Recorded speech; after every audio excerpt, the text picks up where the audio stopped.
అదేమన్నా మత్తు వస్తుందా? బీర్లు దొరుకుతలే ఉంటాయి మీ ఊర్లో? అంత కత్తి బీర్ అది ఉట్టిది 120 రూపాయలు అట్ట. అది 120 రూపాయలు బీర్ ఉంది ఇప్పుడు మీ కాడ? మరి ఏముంది అది? ఆడి 160 అమ్ముతుడు.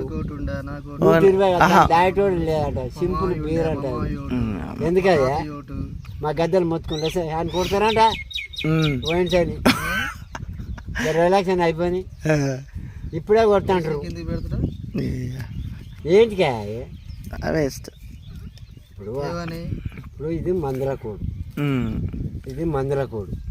ఎండ మందులేంది ప్రతి దాంట్లో ఉంది. తాగే నీళ్ళ కానించి ఉప్పు కానించి ప్రతిదీ కలితేనా అంటే మందేనా? ఇప్పుడు ఫిల్టర్ ఏంది? ఈ నీళ్ళు మందు గాయాయి, ఈ మందు గాయ మన నీళ్ళు ఎట్లుంటాయి ఎట్లుంటాయి తలిపాది దిగు ఎట్టుంటుందో అంతేగా కొనుక్కొచ్చిన దాగా ఎట్టుంటాయి. ఇప్పుడు పిల్లలకు